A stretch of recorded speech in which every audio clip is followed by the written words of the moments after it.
Le Chatelier's principle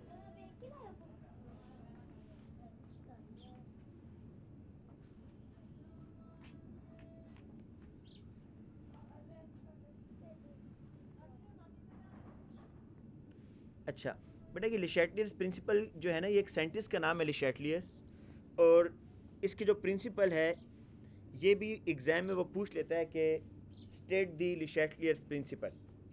तो आपको लिशैटलियर principal की जो डेफिनेशन है या जो उसकी स्टेटमेंट है वो आनी चाहिए। तो स्टेटमेंट इसकी बेटा क्या है वो मैं यहाँ लिख रहा हूँ, आप इस स्टेटमेंट को ऐसे ही याद कर लेंगे।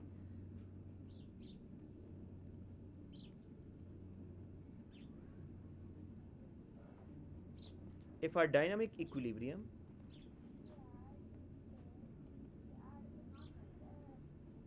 is disturbed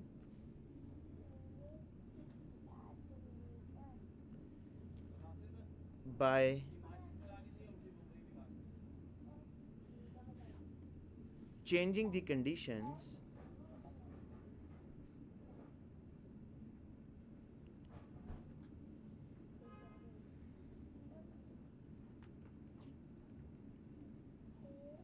the position of equilibrium moves to counteract the change। बेटा ये कह रहा है कि आपके पास एक रिएक्शन डायनामिक इक्विलिब्रियम पर आ गया है। मैं इसके नीचे एग्जांपल से आपको बताता हूँ, लेकिन स्टेटमेंट पहले समझा दूँ कि आपके पास एक रिएक्शन जो है ना वो डायनामिक इक्विलिब्रियम पर है। डायनामिक इक्विलिब्रियम मीन कि रेट ऑफ फॉरवर्ड और बैकवर्ड रिएक्शन इक्वल है और कंसंट्रेशन चेंज नहीं हो रही जी। और आप क्या करते हैं, आप उस डायनामिक इक्विलिब्रियम को डिस्टर्ब करते हैं बाय चेंजिंग द कंडीशन। कोई बच्चा इस चेंजिंग दी कंडीशन को एक्सप्लेन कर सकता है कि इससे क्या मतलब है जी चेंजिंग दी कंडीशन का? ओ लेवल में पढ़ के आए हैं, शाबाश बताएं। सर टेम्परेचर चेंज कर देना सर, प्रेशर इंक्रीज कर देना, ये कैटलिस्ट यूज कर देना सर। बिल्कुल बिल्कुल, कंडीशन का मतलब है कि आप सिर्फ इंक्रीज नहीं डिक्रीज भी कर सकते हैं बेटा। क्या टेम्परेचर को इंक्रीज या डिक्रीज कर देना, अगर गैसेस हैं तो आप प्रेशर को इंक्रीज या डिक्रीज कर दें, और आप उसका जो है ना टेम्परेचर इंक्रीज या डिक्रीज कर दें या कैटलिस्ट आप डाल दें। तो इससे क्या फ़र्क पड़ेगा जी अब कि जब आप कंडीशन को चेंज करेंगे तो कह रहे जो पोजीशन ऑफ इक्विलिब्रियम है ना वो इस चेंज को अपोज करेगा, moves to counteract that change. जो आपने चेंज की होगी बेटा उस चेंज को अपोज करेगा। काउंटर एक्ट मीन उसको अपोज करने की कोशिश करेगा और उस चेंज को मिनिमाइज करेगा, कोशिश करेगा कि उस चेंज को ख़त्म किया जा सके। अब मैं आपको इसकी एक्सप्लेनेशन बेटा देता हूँ कि हम ले शैटियर प्रिंसिपल को यूज़ करते हैं। बेटा स्टेटमेंट सबने लिख लिया ताकि मैं न्यू पेज ओपन कर लूँ? Yes sir. अच्छा जी, अब मैं ऊपर हेडिंग जो दे रहा हूँ, पहली जो यहाँ पर हेडिंग है, ये चीज़ें बेटा आपने पढ़ी हैं, लेकिन मैं फिर भी कोशिश करूँगा इसके आपको डिटेल से समझा दूँ कि using the Le Chatelier's principal. Sir जरा पीछे करें एक मिनट। एक मिनट बेटा, ये है जी। ठीक है सर, हो गया। अच्छा बेटा, अब मैं यहाँ पर मैं आपको बताता हूँ कि using the Le Chatelier's principle with a change of concentration. सबसे पहले मैं आपको कंसंट्रेशन का एक्सप्लेन करता हूँ। With a change of concentration, कि कंसंट्रेशन को चेंज आप जब करेंगे तो फिर क्या फ़र्क पड़ेगा। तो हमारे पास जो इक्वेशन है जी, हम एक इस तरह की इक्वेशन लिख लेते हैं। 1 mole of A reacts with 2 moles of B and it forms 1 mole of C and 1 mole of D. ये बेटा आपके पास एक इक्विलिब्रियम मिक्सचर है जी, ठीक है। और इस इक्विलिब्रियम मिक्सचर के अंदर आपने क्या चेंज करना है जी, मैं नीचे हेडिंग दे रहा हूँ, आपने क्या करना है कि व्हाट वुड हैपन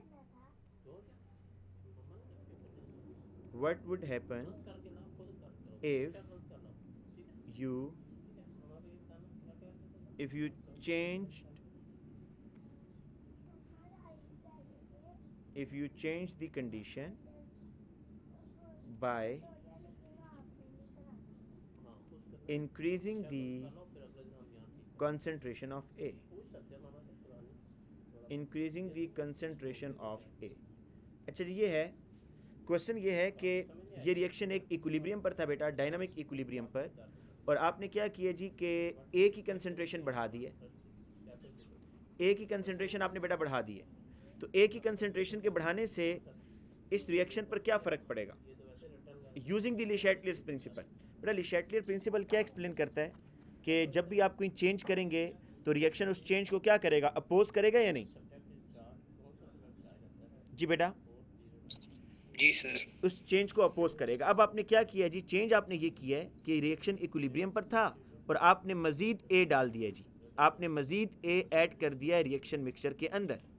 तो रिएक्शन अब कोशिश करेगा कि ये जो आपने एक्स्ट्रा ए ऐड किया है, इस एक्स्ट्रा ए को यूज़ किया जा सके, और ये जो आपने ए की कंसंट्रेशन को बढ़ाई है वो इस ए की कंसंट्रेशन को दोबारा डिक्रीज़ करने की कोशिश करेगा। तो मुझे ये बताएं जी कि ए की कंसंट्रेशन अब दोबारा कैसे डिक्रीज़ हो सकती है? ए क्या करे, किससे रिएक्शन करे? ए किससे रिएक्शन करे भाई कि इसकी कंसंट्रेशन दोबारा डिक्रीज़ हो जाए? बी के साथ। देखें, आपने क्या किया, आपने ए की कंसंट्रेशन बढ़ाई।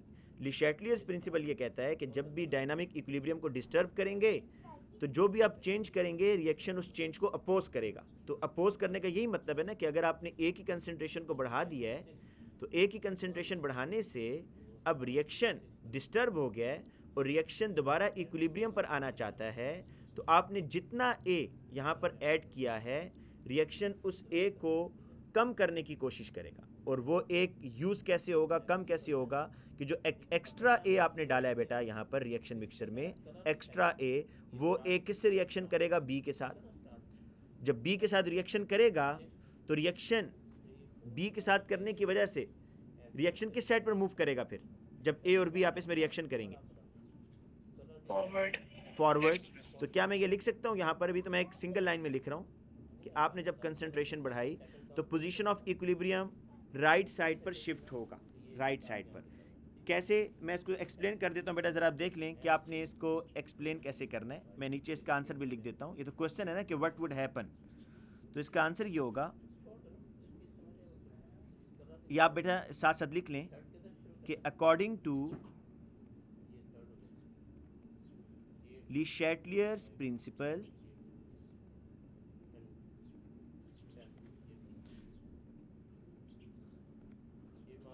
the position of equilibrium will move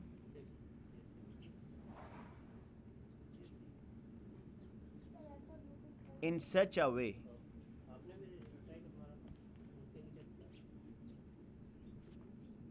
as to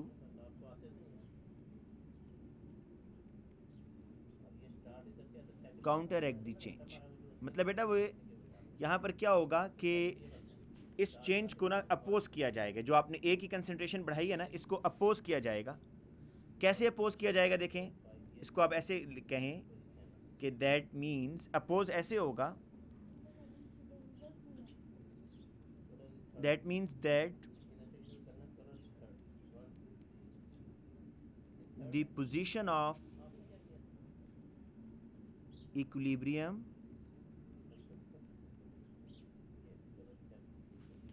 will move so that the concentration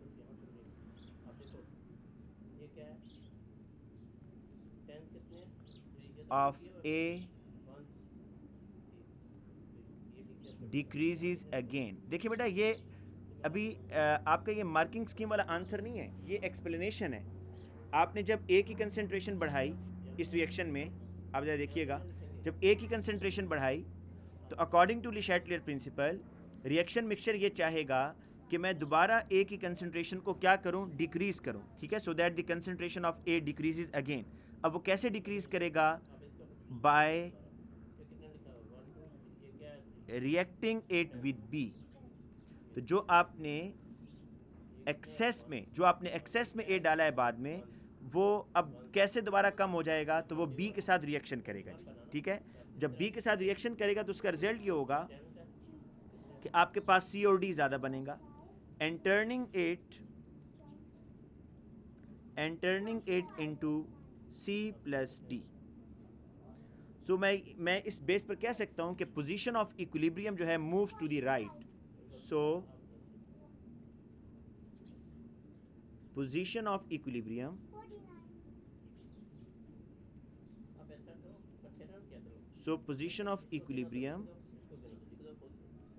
moves to the right। अब देखें यहाँ पर सिंपल सी बात है कि हुआ क्या कि आपने जब ए की कंसंट्रेशन को बढ़ाया तो पोजीशन ऑफ इक्विलिब्रियम बेटा इस साइड पर मूव करेगा। देखें ये एरो की डायरेक्शन से चीज़ ज़्यादा क्लियर होगी कि पोजीशन ऑफ, मैं यहाँ पर लिख देता हूँ मैंने क्या किया है, पोजीशन ऑफ इक्विलिब्रियम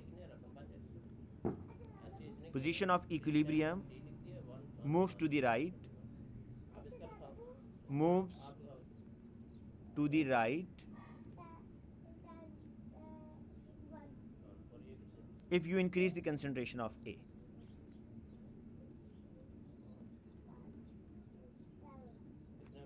सर ये समझ नहीं आया। माशाल्लाह, एक मिनट बेटा। बेटा ले शैटलियर प्रिंसिपल क्या है मुझे पहले ये बताएं जी। अब व्हाट इज ले शैटलियर प्रिंसिपल? जी बेटा ले शैटलियर प्रिंसिपल की स्टेटमेंट मुझे बता दें कि मैंने क्या बताया ले शैटलियर प्रिंसिपल का। जी सर कि जब कोई भी रिएक्शन डायनामिक इक्विलिब्रियम में होता है हाँ तो उसकी कंसंट्रेशन, प्रेशर या टेम्परेचर वगैरह कुछ चेंज करते हैं तो वो उसको मतलब अपोज करता है जी। चेंज अब को। देखें, अब ठीक है, अब मैंने यहाँ पर क्या किया जी, इस रिएक्शन में ज़रा ये रेड कलर से जो मैंने लिखा है, मैंने यहाँ क्या किया इस रिएक्शन मिक्सचर में एट डायनामिक इक्विलिब्रियम, ये ज़रा पढ़ें क्या क्वेश्चन सर लिखा है। ये सारा तो समझ मुझे आ गया है, मुझे बस ये समझ नहीं आया मतलब अब देखें आपने कंसंट्रेशन ए की चेंज की है तो ये किस तरह पता चलेगा कि इक्विलिब्रियम राइट पे मूव किया या लेफ्ट पे हाँ मूव जी किया? ठीक है, बिल्कुल ठीक है। बट जब आपने ए की कंसंट्रेशन को इंक्रीज़ किया तो अब रिएक्शन दोबारा क्या चाहेगा कि इस ए की कंसंट्रेशन को कम किया जा सके ना, या नहीं? Yes sir. तो ए की कंसंट्रेशन कम कैसे हो सकती है कि ए किस से रिएक्शन करेगा तो ए की कंसंट्रेशन कम हो जाएगी? सर बी से। तो जब बेटा ए बी से रिएक्शन करेगा तो फिर पोजीशन ऑफ इक्विलिब्रियम रिएक्शन किधर मूव करेगा जब ए और बी का रिएक्शन होगा? रिएक्शन मूव किधर करेगा फिर बेटा? जब ए और बी आपस में रिएक्ट करेंगे तो रिएक्शन को किस साइड पर मूव करना चाहिए, राइट या लेफ्ट? लेफ्ट पर तो वो ऑलरेडी हैं, तो रिएक्शन मूव किधर करेगा फिर? ओ अच्छा, सी और डी की तरफ। सी और डी की तरफ। ज़ाहिर बात है जब ए और बी आपस, हाँ तो सी और डी इक्वेशन के राइट साइड पर हैं, तो ए और बी ने जब रिएक्शन किया तो उन्होंने बनाना है सी और डी, तो इसका मतलब है सी और डी ज़्यादा बन रहा है। इसका मतलब है कि पोजीशन ऑफ, अच्छा पोजीशन ऑफ इक्विलिब्रियम का मतलब ये होता है कि रिएक्शन किस साइड पर जा रहा है। तो पोजीशन ऑफ इक्विलिब्रियम क्योंकि सी और डी बन रहा है, इट मीन्स कि position of equilibrium right side पर जा रहा है। जी बेटा अलीना। यस सर बता दें। अच्छा बेटा कोई और स्टूडेंट जिसको ये एक्सप्लेनेशन समझ ना आई हो ताकि फिर हम आगे चले। जी बेटा कोई और स्टूडेंट जिसको एक्सप्लेनेशन समझ ना आई हो जी।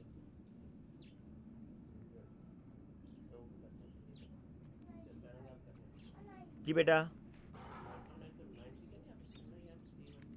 मुझे आंसर ठीक है जी। बेटा मैं इसी को ज़रा रिवर्स करता हूँ, मैं इसी को बेटा ज़रा रिवर्स करता हूँ। ये वही चीज़ें जो ओ लेवल्स में आपने पढ़ी हैं, अब मैं सिर्फ ऐसी ज़बानी पूछूंगा आपसे। बेटा अभी तो मैंने ये किया था कि ए की कंसंट्रेशन को इंक्रीज़ किया था। अब मुझे ये बताएं अगर मैं इस रिएक्शन मिक्सचर में डी की कंसंट्रेशन बढ़ा देता हूँ जी, डी की, तो फिर क्या होगा? रिएक्शन इस डी की कंसंट्रेशन को अपोज करेगा। मैंने इंक्रीज किया है ना, तो रिएक्शन चाहेगा इस डी की कंसंट्रेशन को दोबारा डिक्रीज किया जाए, तो पोजीशन ऑफ इक्विलिब्रियम किस साइड पर जाएगा? लेफ्ट साइड पर जाएगा। मतलब डी किससे रिएक्शन करेगा बेटा? सी से, और क्या चीज़ बनाएगा? ए और बी बनाएगा फिर, तो position of equilibrium will shift towards left hand side. अच्छा एक और चीज़ बताएं बेटा, अगर मैं इस तरीके से करूं कि इस ये रिएक्शन मिक्सचर ना डायनामिक इक्विलिब्रियम पर था, मैं इसमें से बी को निकालना शुरू कर दूं बेटा, बी को मैं क्या कर रहा हूँ, बाहर निकालना शुरू कर दिया मैंने, तो ये भी इक्विलिब्रियम डिस्टर्ब हुआ या नहीं हुआ, बी की कंसंट्रेशन कम कर दी है। जी बेटा, अगर मैं बी को सिस्टम से निकालना शुरू कर दूंगा तो क्या ये चेंज इन कंसंट्रेशन है या नहीं है? है सर। अच्छा, अब ये चेंज इन कंसंट्रेशन ऐसे है कि मैंने बी को कम कर दिया है, तो रिएक्शन की कोशिश क्या होगी, इस चेंज को अपोज करे। अपोज कैसे करेगा जी रिएक्शन, कि जितना बी मैंने निकाला होगा रिएक्शन उतना बी और बनाता जाएगा, जितना बी मैं निकालूंगा रिएक्शन उतना बी और बनाएगा। तो अगर मैं बी की कंसंट्रेशन कम कर दूं तो रिएक्शन किस साइड पर मूव करेगा जी? लेफ्ट साइड पर मूव Left hand side, करेगा। ठीक है बेटा, तो ये एक फैक्टर है, इसको आपने बेटा, ये जो मैंने एक्सप्लेनेशन लिखी है ये लिखने की ज़रूरत नहीं है आपको एग्जाम में, ये आपके समझाने के लिए लिखी है। आपने जो सिर्फ ये बताना होगा कि अगर आप इसको चेंज करते हैं तो पोजीशन ऑफ इक्विलिब्रियम किस साइड पर जाएगा, राइट साइड पर या लेफ्ट साइड पर, और ले शैटलियर्स प्रिंसिपल की स्टेटमेंट आपको आनी चाहिए।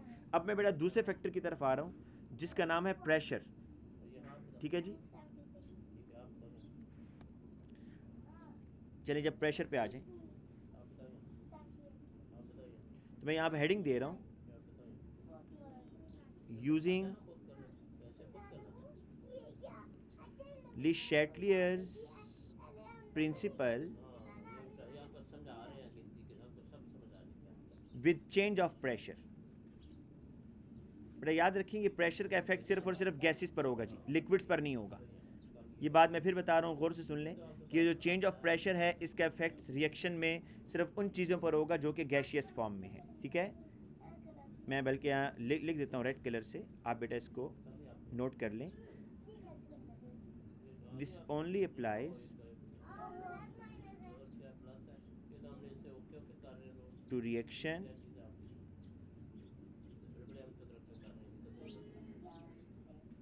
involving gases। ठीक है जी, अब रिएक्शन है यहाँ पर A plus 2 moles of B, it gives C plus D, ये सब गैसेस के अंदर हैं जी।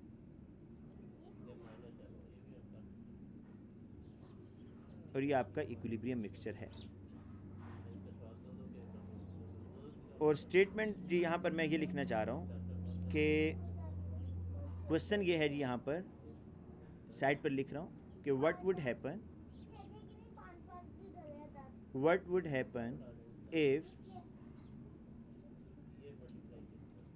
if you changed the conditions by increasing the pressure।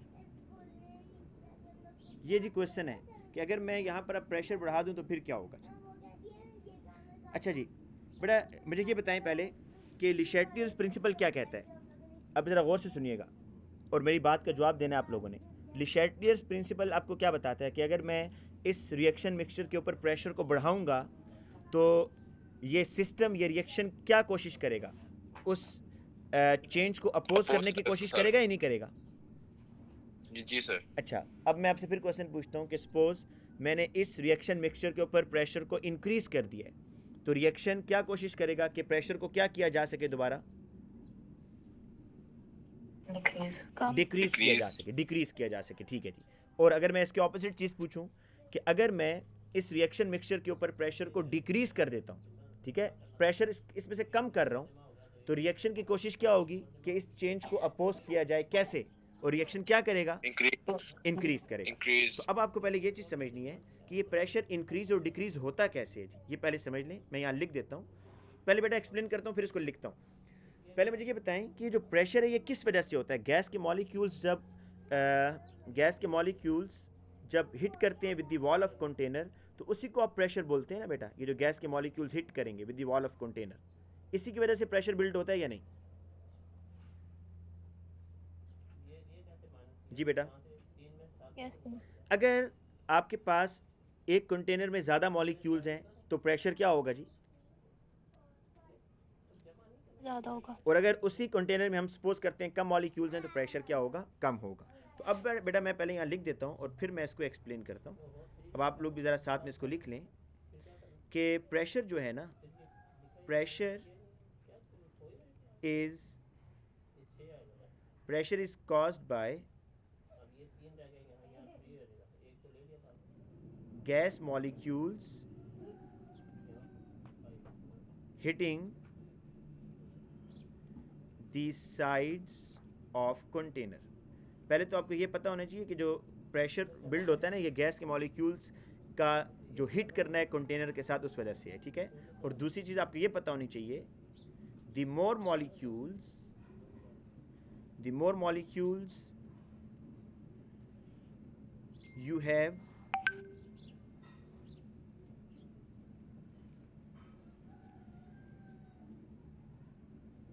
in the container, higher the pressure will be. Higher the pressure will be, ठीक है। और ये line बेटा बड़ी इंपॉर्टेंट है जो मैं भी लिख रहा हूँ कि द सिस्टम बोलते हैं रिएक्शन मिक्सचर को, the system can reduce the, ये बड़ी इंपॉर्टेंट लाइन है बेटा, the system can reduce the pressure by reacting in such a way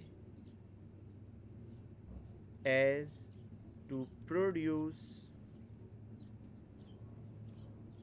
fewer molecules.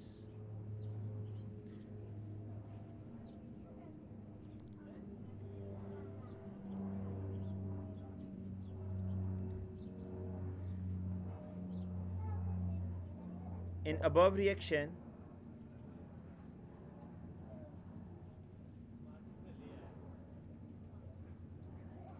three molecules on the left hand side of the equation, देखिए ना बेटा यहाँ 3 molecules हैं left side पर, 1 मोल ऑफ, मैं चले इनको मोल को मॉलिक्यूल से रिप्लेस करता हूँ, 1 molecule of A and 2 molecule of B, तो 3 मॉलिक्यूल्स हैं लेफ्ट साइड पर, but only 2 on the right hand side.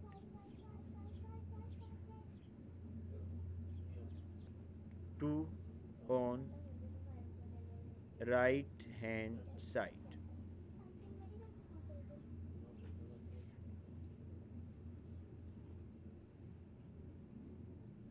By forming more C and D,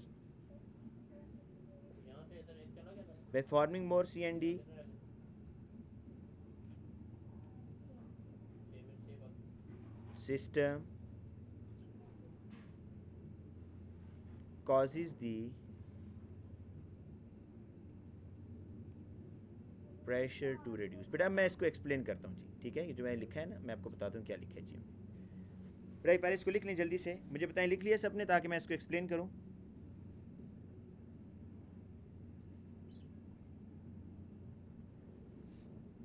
जी बेटा लिख लिया है?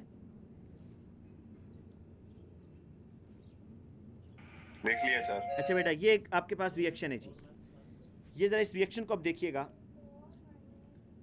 रिएक्शन मिक्सचर में आपके पास 1 मॉलिक्यूल A है, 2 मॉलिक्यूल B के हैं, ये रिएक्ट कर रहे हैं, 1 मॉलिक्यूल C और 1 मॉलिक्यूल D बन रहा है।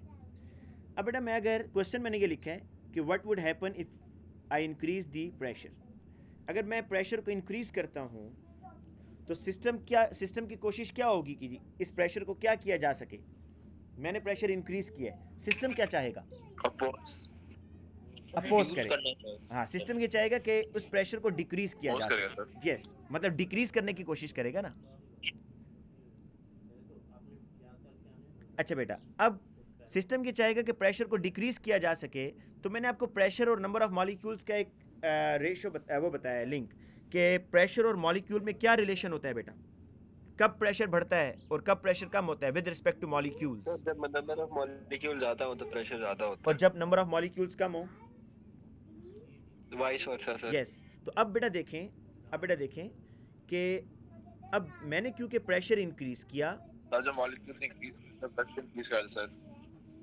जी बेटा अब मैं आपको बताता हूँ जब मैंने इस प्रेशर को इंक्रीज़ किया, मैंने प्रेशर इंक्रीज़ किया, तो सिस्टम की कोशिश है कि इस प्रेशर को दोबारा डिक्रीज़ किया जा सके।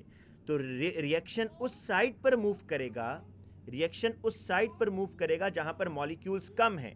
तो ज़रा देखें इक्वेशन के लेफ़्ट हैंड साइड पर कितने मॉलिक्यूल्स हैं? 3। 2 मॉलिक्यूल बी के हैं और 1 मॉलिक्यूल ए का है। और रिएक्शन के राइट हैंड साइड पर देखें, प्रोडक्ट वाली साइड पर 2 मॉलिक्यूल्स हैं। तो आप मुझे ये बताएं कि अगर मैंने प्रेशर को इंक्रीज़ किया और रिएक्शन मिक्सचर उस प्रेशर को डिक्रीज़ करने की कोशिश करना चाहता है, तो रिएक्शन मिक्सचर को किस साइड पर मूव करना चाहिए ताकि प्रेशर डिक्रीज़ हो जाए? दोबारा राइट साइड। राइट साइड पर। क्यों? देखें ना, यहाँ पर 3 मॉलिक्यूल्स हैं, ठीक है? तो रिएक्टेंट्स का प्रेशर ज़्यादा है। तो अगर ये प्रेशर कम करना चाहते हैं अपना, तो ये कम मॉलिक्यूल की तरफ जाएंगे। जहाँ पर कम मॉलिक्यूल्स होंगे, रिएक्शन मिक्सचर उस साइड पर जाएगा, और उस साइड पर जाने से क्या होगा कि अब प्रेशर ऑटोमेटिकली रिड्यूस हो जाएगा। क्यों? क्योंकि मॉलिक्यूल्स जो कम हो गए हैं, जब मॉलिक्यूल्स कम होंगे तो उनकी कुलियन भी कम हो जाएगी, और मॉलिक्यूल्स के कुलियन के कम होने से प्रेशर भी कम हो जाएगा। तो बेटा मेरी बात फिर सुने, फिर मैं आप लोगों से पूछता हूँ कि प्रेशर, मैंने इस रिएक्शन मिक्सचर के ऊपर प्रेशर को इंक्रीज़ किया था, ठीक है? रिएक्शन ने उस इंक्रीज्ड प्रेशर को अपोज करने की कोशिश की, और अपोज रिएक्शन मिक्सचर ने ऐसे किया कि पोजीशन ऑफ इक्विलिब्रियम शिफ्ट कर लिया। उसने रिएक्शन को मूव किया है राइट साइड पर। राइट साइड पर मूव करने से क्या फ़ायदा होगा कि फ्यूअर मॉलिक्यूल्स आर फॉर्म। जब कम मॉलिक्यूल्स बनेंगे तो प्रेशर ऑटोमेटिकली दोबारा रिड्यूस हो जाएगा। तो बेटा मुझे ये बताएं, ये बात समझ आइए जो मैंने अभी बताई है? अब इसको ज़रा आप पढ़ भी लें, जो स्टेट मैंने एक्सप्लेनेशन नीचे लिखी है बेटा, तो इससे क्लियर हो जाएगा। देखें कि 3 मॉलिक्यूल्स लेफ्ट हैंड साइड पर हैं, 2 मॉलिक्यूल्स आपके राइट हैंड साइड पर हैं। तो forming more C and D, ज़्यादा सी और डी बनेगा तो उसका क्या मतलब है जी? ये बता दें चले। अगर रिएक्शन मिक्सचर में सी और डी ज़्यादा बन रहा है तो इसका क्या मतलब है? आपका प्रेशर ज़्यादा हो रहा है, कम हो रहा है? ये बताएं चले। कम हो रहा है सर। कम हो रहा है। वेल डन, सर कम हो रहा है। ठीक है बेटा। और अलीना आप भी मुझे बता दें बेटा, अगर इस रिएक्शन मिक्सचर में ए और बी ज़्यादा बने तो फिर बताएं कि प्रेशर ज़्यादा हो जाएगा, कम हो जाएगा? अगर ए और बी ज़्यादा बनेगा, सर अगर ए और बी ज्यादा बनेंगे तो प्रेशर ज्यादा हो जाएगा। क्यों जी? क्या रीज़न है? रीज़न ए और बताएं। बी के मॉलिक्यूल ज्यादा है, तो उनकी कुलियन ज़्यादा होगी। मॉलिक्यूल ज्यादा होंगे, कोलिजन ज्यादा होगी। हाँ अच्छा सर। बेटा, अब आप इसी और का मुझे, pressure ज्यादा ठीक है, अब अगर आप ये चीज़ समझ गए हैं ना, तो फिर प्रेशर आप बता सकते हैं। मैं इसको फिर एक्सप्लेन करता हूँ कि अगर रिएक्शन मिक्सचर में सी और डी ज़्यादा बनेगा, सी और डी ज़्यादा बनेगा, तो इसका मतलब ये हुआ कि फिर प्रेशर कम हो जाएगा। इस चीज़ से आप एग्री कर रहे हैं? Yes sir. और अगर रिएक्शन मिक्सचर में ए और बी ज़्यादा बनेगा, इसका मतलब है कि रिएक्शन मिक्सचर का प्रेशर इंक्रीज़ हो रहा है। तो अब आप इसको खुद एडजस्ट कर सकते हैं दोनों साइड पर। मतलब अगर मैं ये कहता हूँ जी, अब मैं इसके ऑपोजिट चलता हूँ, अब मैं इसके ऑपोजिट चलता हूँ, और वो इस तरीके से मैं स्टेटमेंट लिखता हूँ जी, what would happen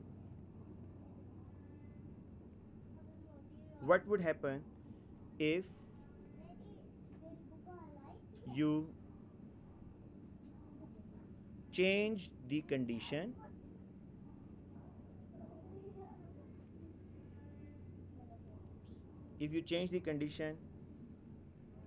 by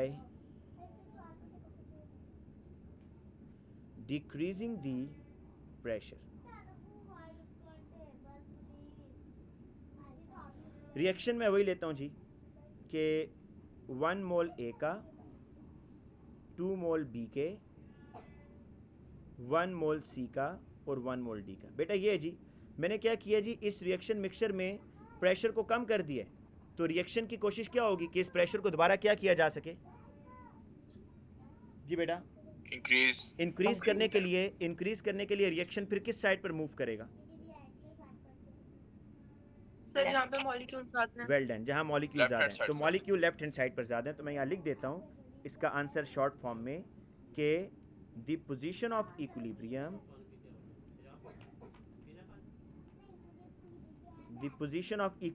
EQ stands for equilibrium.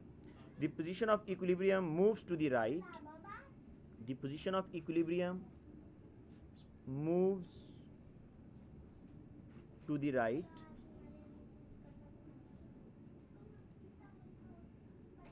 ठीक है जी, if you decrease the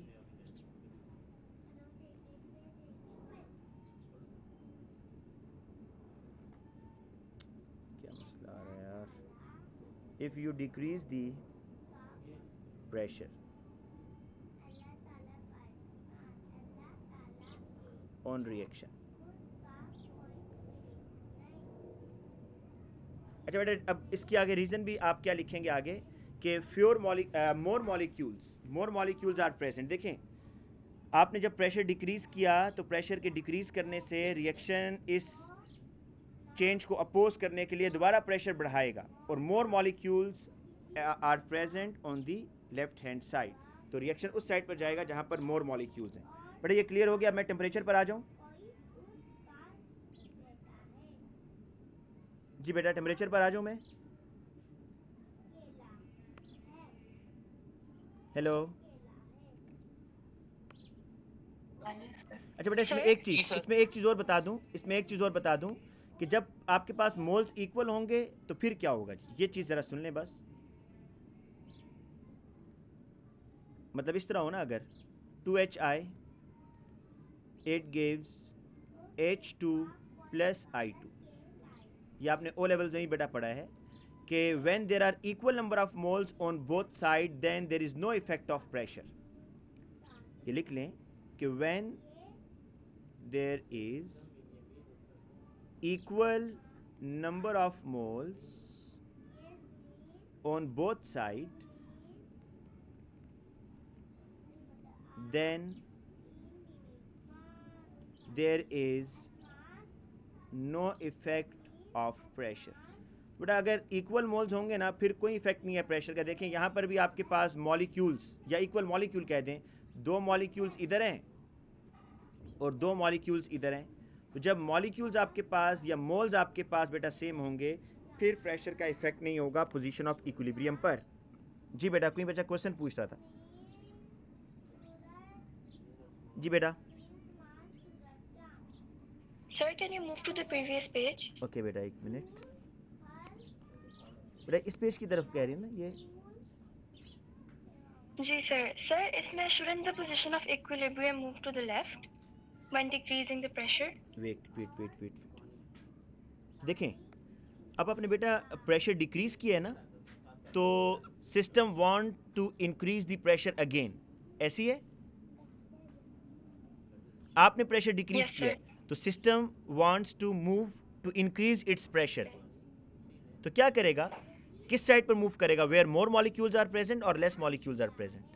system pressure increase करना चाह रहा है.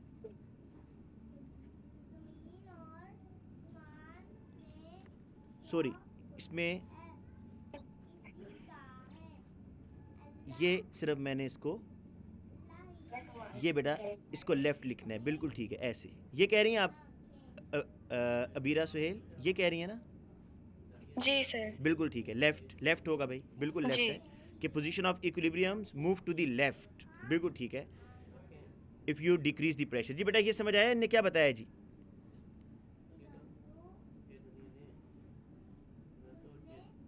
जी बेटा बाकी बच्चों को समझ आया. ये जो अबीरा एक्चुअली अगर sir left hand side move कर जाएगा सर. जी, तो लेफ्ट हैंड पे करेगा. तो बाकी बच्चों को ये क्यों नहीं पता चला भाई. देखें ना, ये मैंने यहाँ राइट लिखा हुआ था, इसको आप लेफ़्ट कर दें. ठीक है, जिन जिन बच्चों ने राइट लिखा है उसको लेफ़्ट कर दें कि आप जब प्रेशर को डिक्रीज़ किया आपने तो सिस्टम क्या करेगा, उस प्रेशर को दोबारा इंक्रीज़ करने की कोशिश करेगा, और इंक्रीज़ करने के लिए रिएक्शन मूव करेगा उस साइड पर where the more molecules are present. तो position of equilibrium moves to the left. ठीक है, if you decrease the pressure on the reaction. क्यों? क्योंकि मोर मॉलिक्यूल्स आर प्रेजेंट. अच्छा जी, अब मैं आगे चलता हूँ जी टेम्परेचर के ऊपर.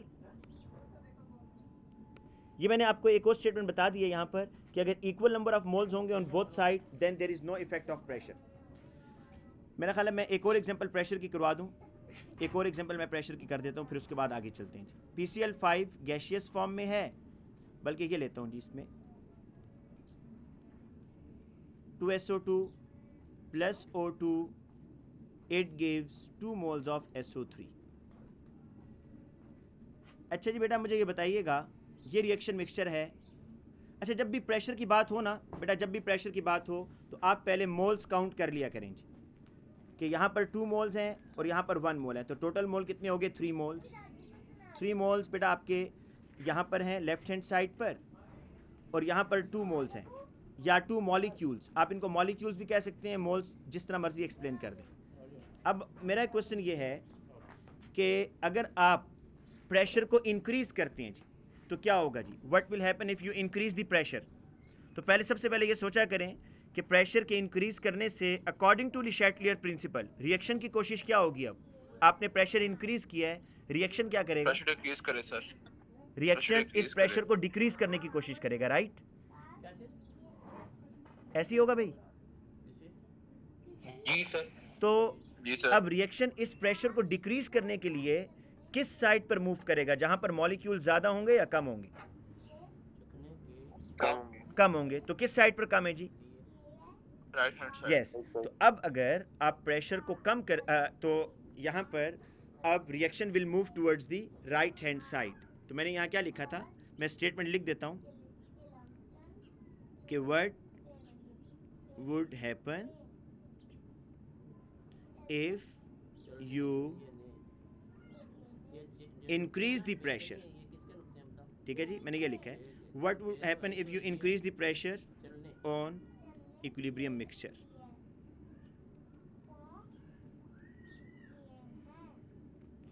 तो बेटा यहाँ पर होगा ये, आप लोगों ने आंसर दे दिया है कि रिएक्शन जो होगा, reaction will move towards the right hand side, या इसकी रिएक्शन विल मूव की जगह आप ये भी लिख सकते हैं पोजीशन ऑफ इक्विलिब्रियम। बेटा position of equilibrium will shift towards right hand side as less molecules या less moles are present। ये बात बेटा ठीक है? और इसके ऑपोजिट कोई बच्चा मुझे एक्सप्लेन कर दे बेटा, इसके ऑपोजिट क्या होगा? कोई और बच्चा एक्सप्लेन कर दे कि अगर मैं प्रेशर को डिक्रीज करता हूँ इस रिएक्शन मिक्सचर के ऊपर तो फिर क्या होगा जी? जी बेटा, अगर मैं प्रेशर डिक्रीज करता हूँ। सर तो जो है ना, reaction move towards the left hand side as more molecules are present। ठीक है जी। बेटा टाइम कितना रहता है अभी? हम इसमें टेम्परेचर का भी एक्सप्लेन कर दें या कल एक्सप्लेन करें जी? कर देते हैं जी टेम्परेचर का भी। अच्छा बेटा एक और सर चीज़। एक मिनट जी बेटा चाहिएगा सर, पिछला पेज कीजिएगा जरा, एक चीज वो जरा लिख रहा था मैं। बेटा ये वाला जिसमें इक्वल मोल्स होंगे प्रेशर के, इसके मॉलिक्यूल्स के इक्वल नंबर ऑफ मोल्स, ये पेज कह रहे हो या इससे भी पिछला पेज? सर यही पेज, एक सेकंड। ठीक है। बस ठीक है सर, लिख अच्छा लिया। बेटा अब हम आते हैं जी लास्ट फैक्टर पर, जिसका नाम है टेम्परेचर। उसको हम थोड़ा सा क्विक कर लेते हैं। बेटा बाज़ ऐसे रिएक्शंस होते हैं जो कि एक्सोथर्मिक होते हैं और बाज़ रिएक्शंस क्या होते हैं, एंडोथर्मिक। तो हम दोनों को देख लेते हैं जी। ये है जी मेरे पास N2 + 3H2, it gives ammonia. या मैं वही एग्जांपल बेटा लिख लेता हूँ जो मैंने पहले लिखी थी इसकी जगह, क्योंकि इसकी फिर हमें एग्जैक्ट वैल्यू लिखनी पड़ेगी।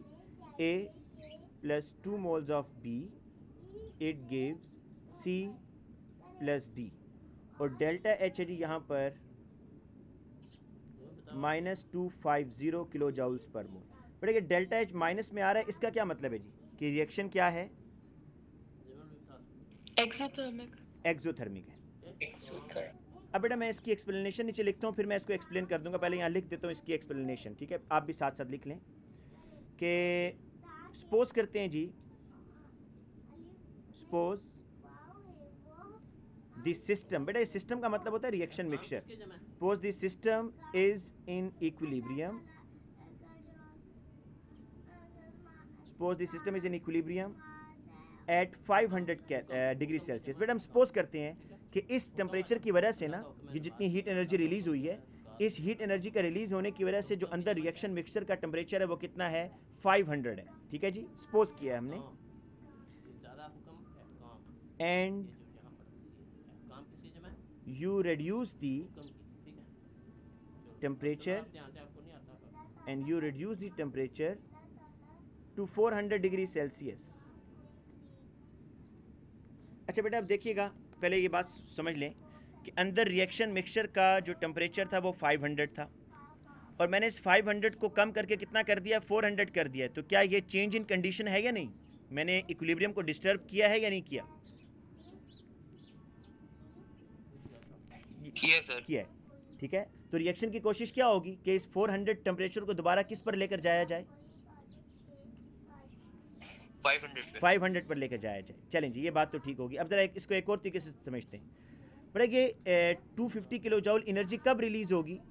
क्या मैं ये कह सकता हूँ कि जब 1 मोल ऑफ ए और 2 मोल ऑफ बी आप इसमें रिएक्शन करेंगे, 1 मोल ऑफ सी और 1 मोल ऑफ डी बनेगा। जब 1 मोल ऑफ सी और 1 मोल ऑफ डी बनेगा तो फिर इतनी हीट एनर्जी रिलीज़ होगी। ये बात ठीक है या नहीं? Yes, sir. ठीक है। तो और जितना, और आप ये भी बेटा देखें कि जितना सी और डी ज़्यादा बनेगा उतनी हीट एनर्जी ज़्यादा रिलीज़ होगी। ये बात भी ठीक है? जी सर। ठीक है। अब जी, सर। देखें आपका टेम्परेचर 400 पर आ Yes, गया, sir. आपका टेम्परेचर 400 पे आ गया और आप इसको दोबारा 500 पर लेकर जाने की कोशिश कर रहे हैं, तो सी और डी मज़ीद बनना चाहिए ना, तभी हीट एनर्जी रिलीज़ होगी।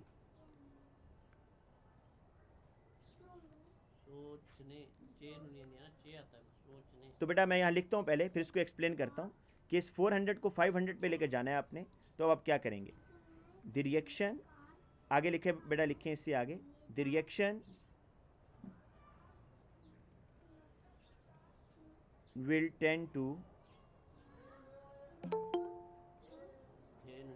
ये इस टाइम कौन आ रहा है क्लास में बेटा?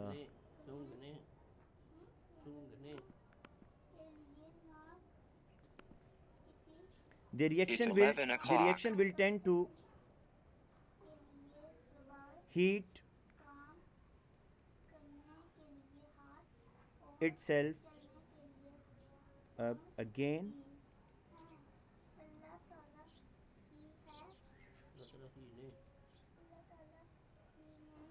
to return to original temperature। अब देखें ओरिजिनल टेम्परेचर का बेटा मतलब ये है, ये बेटा ये आपकी मार्किंग स्कीम का आंसर नहीं है, ये एक्सप्लेनेशन है, ये बात ज़हन में रहे, ठीक है। मार्किंग स्कीम का वही आंसर है जो आप ओ लेवल्स में लिखते हैं, वो मैं आपको बता दूंगा कैसे आपने लिखना है, ये एक्सप्लेनेशन है। देखें यहाँ मैंने ये लिखा है कि ओरिजिनली जो टेम्परेचर था ना अंदर रिएक्शन मिक्सचर का, इस हीट एनर्जी की वजह से 500 था, आपने टेम्परेचर 500 से 400 कर दिया, कम कर दिया जी। तो रिएक्शन अब दोबारा क्या करेगा, 400 से 500 इस ओरिजिनल टेम्परेचर की तरफ जाने की कोशिश करेगा, ठीक है। तो इस ओरिजिनल टेम्परेचर की तरफ कैसे जाएगा? ज़ाहिर बात है बेटा, टेम्परेचर इंक्रीज करना है ना, तो इसको अब एक्सोथर्मिक रिएक्शन की तरफ जाना होगा। तो it can do that bye favouring the exothermic reaction, क्योंकि अब टेम्परेचर इंक्रीज करना है आपने, तो ये एक्सोथर्मिक रिएक्शन को फेवर करेगा, ठीक है। और एक्सोथर्मिक रिएक्शन कैसे फेवर होगा? अब the position of equilibrium, the position of equilibrium will move to the right side पर बेटा आपका इक्विलिब्रियम मूव करेगा। क्यों? देखिए आपको ये बात पता है कि जब सी और डी बनेगा तब ये एनर्जी रिलीज हो रही है जी, ठीक है, जब सी और डी बनेगा। और आपका टेम्परेचर, आप टेम्परेचर 400 पर लेकर आ गए थे, आप टेम्परेचर को दोबारा 500 पर लेके जाना चाहते हैं, तो ओरिजिनल टेम्परेचर पर लेके जाने के लिए टेम्परेचर आप बढ़ाना चाहते हैं बेसिकली। तो टेम्परेचर बढ़ाने के लिए रिएक्शन को क्या करना पड़ेगा? एक्सोथर्मिक की तरफ जाना पड़ेगा या एंडोथर्मिक की तरफ? एक्सोथर्मिक की तरफ। जब भी रिएक्शन एक्सोथर्मिक होता है तो फिर टेम्परेचर आपका बढ़ता है। तो बेटा यहाँ पर पोजीशन ऑफ इक्विलिब्रियम आपका जाएगा towards right hand side if you decrease the temperature. तो मैं यहाँ पर बेटा इसकी समरी लिखता हूँ कि समरी इसकी क्या है बेटा, ये जो मैंने ऊपर एक्सप्लेनेशन लिखी है इसकी समरी, और ये आप बेटा मार्किंग स्कीम का आंसर होगा जी। ये जो मैं समरी लिखने जा रहा हूँ इसकी कि डिक्रीजिंग द टेम्परेचर, ये समरी है बेटा, इसको लाजमी लिखिएगा। Decreasing the temperature in dynamic equilibrium, in dynamic equilibrium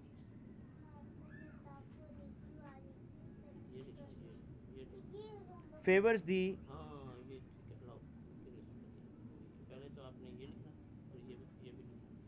exothermic reaction.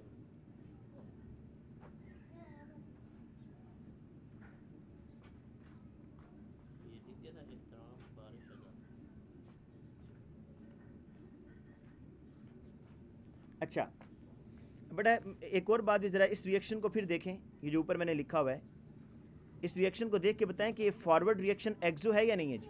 Forward reaction कौन सा होगा इसमें जब सी और डी बनेगा? सर एक्सोथर्मिक एक्सोथर्मिक रिएक्शन होगा। अब मैं बेटा आपको इसको समझाता हूँ, ज़रा सुन लें कैसे होगा जी। अब मैं आपको एक और तरीके से बेटा समझाता हूँ। यहाँ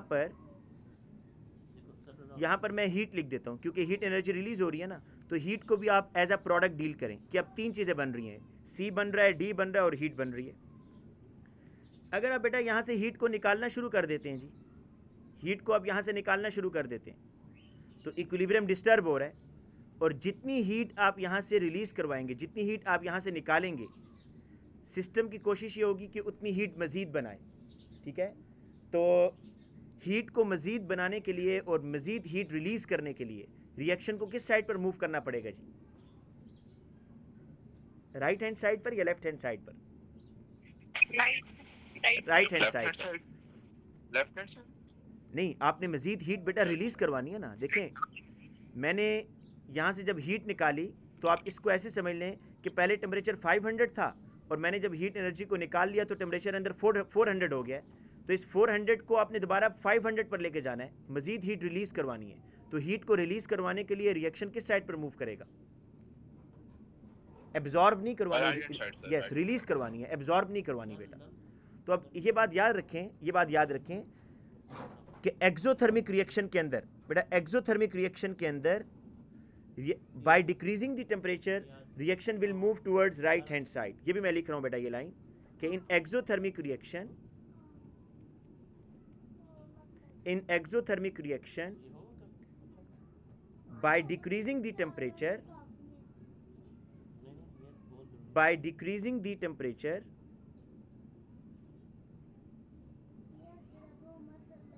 सर ये समरी का पार्ट है। ये बेटा समरी तो मैंने आपको बता दी है। आप या तो ये बेटा बता दें, मार्किंग स्कीम का आंसर ये लिख दें, या ये लिख दें, या जो अभी मैं लिख रहा हूँ कि इन एक्सोथर्मिक रिएक्शन, अगर आप एक्सोथर्मिक रिएक्शन में टेम्परेचर डिक्रीज करेंगे तो position of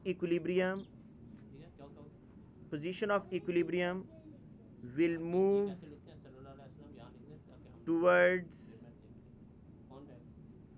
towards right hand side and more product is form.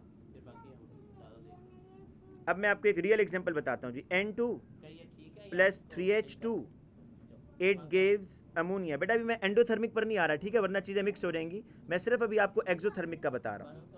सबसे पहले मुझे ये बताएं कि ये जो रिएक्शन मैंने नीचे लिखा है ये एक्सोथर्मिक है या एंडोथर्मिक है जी? फॉरवर्ड रिएक्शन की बात हो रही है, बैकवर्ड की बात नहीं हो रही, फॉरवर्ड रिएक्शन की बात हो रही है। तो मुझे ये बताएं ये फॉरवर्ड रिएक्शन एक्सो है या एंडो है? ये जब अमोनिया बनेगा एक्सो है, क्योंकि हीट एनर्जी यहाँ पर बन रही है, हीट एनर्जी रिलीज हो रही है ना। अब मुझे ये बताएं कि अगर मैं इस एक्सोथर्मिक रिएक्शन में हीट एनर्जी को निकालता हूँ, यहाँ से हीट एनर्जी निकाल रहा हूँ, तो इक्विलिब्रियम डिस्टर्ब हो रहा है या नहीं हो रहा भाई? हो रहा है सर। सिस्टम की कोशिश क्या होगी कि जितनी हीट एनर्जी मैंने निकाली है वो उतनी हीट एनर्जी को मजीद रिलीज करे। तो मजीद हीट एनर्जी बनाने के लिए रिएक्शन किस साइड पर मूव करेगा?